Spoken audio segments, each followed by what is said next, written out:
हरियाणा की राजनीति में जो भी कुछ हो रहा है उसे शुरू से शुरू करने से पहले जरा फ्लैशबैक में चलते हैं।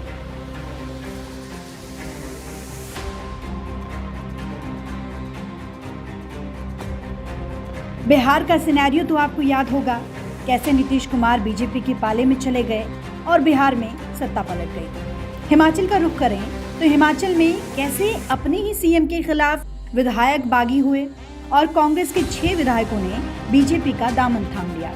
काफी कुछ चलता रहा, लेकिन फिर ये पूरा मामला ठंडा भी हो गया। अब बात करते हैं हरियाणा की। 11 मार्च को पीएम मोदी मंच से मनोहर लाल खट्टर की तारीफों के कसीदे गढ़ रहे थे और खट्टर साहब भी खूब मुस्कुरा रहे थे। उन्हें देखकर लग रहा था मानो मनोहर लाल को भी नहीं पता था कि अगले दिन मेरी कुर्सी जाने वाली है। आगे बढ़ते हैं। 12 मार्च को मनोहर लाल खट्टर अपने पद से इस्तीफा देते हैं और इसी के साथ मनोहर की मनोहर कहानियों का अंत हो जाता है। मनोहर लाल के इस्तीफे के बाद नए सीएम बने नायब सैनी।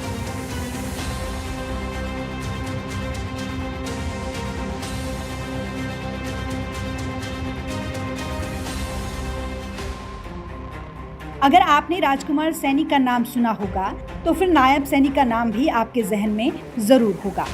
आगे बढ़ते हैं। सैनी के सीएम बनते ही हलचल और तेज हो गई। इस दौरान अनिल विज काफी नाराज नजर आए। खैर, वो तो नाराज होते रहते हैं, ऐसा कहना था मनोहर लाल खट्टर का। अब सैनी को सीएम तो बना दिया गया, लेकिन इनके बारे में जानना भी जरूरी हो जाता है, क्योंकि यहाँ पहुंचने का उनका राजनीतिक करियर कैसा रहा होगा। तो चलिए बिना इधर उधर की बात किए सैनी पर फोकस करते हैं। सैनी यहाँ तक पहुंचने को लेकर हर किसी की अपने अपने तर्क हैं। कुछ कहते हैं कि उन्होंने शुरू में संगठन में कंप्यूटर ऑपरेटर के तौर पर काम किया, कुछ कहते हैं वो क्लर्क के तौर पर भी काम कर चुके हैं। लेकिन इनके राजनीतिक करियर की शुरुआत शुरू से करते हैं।